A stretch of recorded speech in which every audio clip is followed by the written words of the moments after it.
filtration des eaux de pluie au sein d'un lotissement se fait habituellement par l'utilisation de conduits qui emmènent l'eau de pluie vers les bassins de rétention ou les stations d'épuration. La particularité à Doulincourt sur la construction de notre écolotissement, c'est une volonté de vouloir faire de l'infiltration d'eau de pluie au plus près de la pluie, là où elle tombe. En Haute-Marne en particulier, c'est l'unique et seul lotissement qui est construit selon ce concept, avec une technicité tout à fait performante.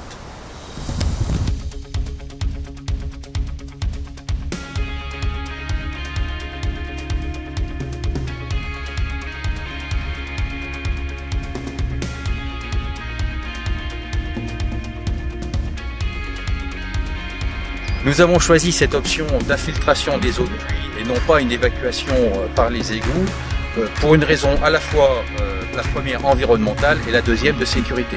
Environnementale parce que tout le monde l'a constaté, ces derniers étés ont été particulièrement torrides et on a souvent manqué d'eau et les nappes phréatiques ont été au plus bas. Donc l'objectif, ce n'est pas d'évacuer l'eau vers des rivières, etc. pour que l'eau coule très rapidement, mais au contraire, de faire en sorte que l'eau de pluie s'infiltre naturellement, comme elle le faisait avant, et rejoigne la nappe phréatique et alimente la nappe phréatique.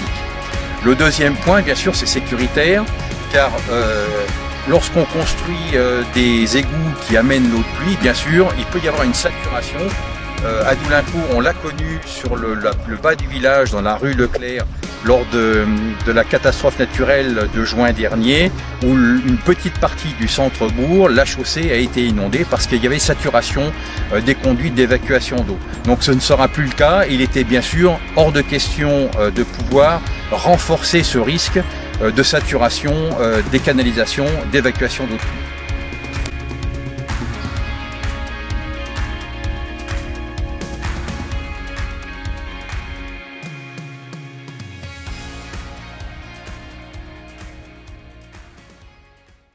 Donc, suite aux études hydrogéotechniques, plusieurs options ont été assemblées pour pouvoir faire le maximum d'infiltration d'eau en fonction des intempéries. Tout d'abord, il y a une gestion des eaux de pluie individuelles au niveau des parcelles par les futurs propriétaires qui vont pouvoir s'occuper des eaux de pluie qui tombent sur leur toit, soit en faisant des puits perdus pour l'infiltration directe, ou alors en même temps mettre en place des cuves qui vont pouvoir récupérer l'eau de pluie pour pouvoir arroser.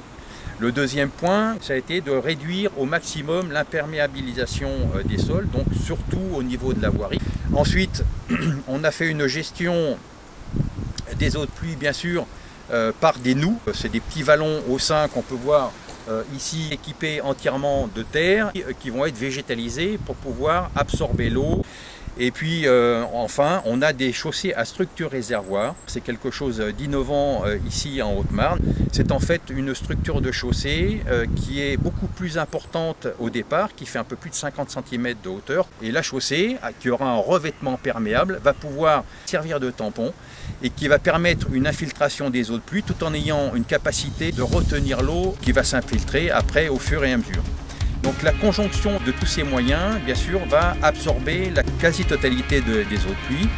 Et au cas où cela n'était pas suffisant, il y a un bassin de rétention qui est situé sur la partie la plus basse du lotissement, qui est aussi la partie qui absorbe le plus d'eau au sein du lotissement et qui servira éventuellement, en cas de pluie centenale, de pouvoir récupérer cette eau et de pouvoir infiltrer cette eau dans le bassin.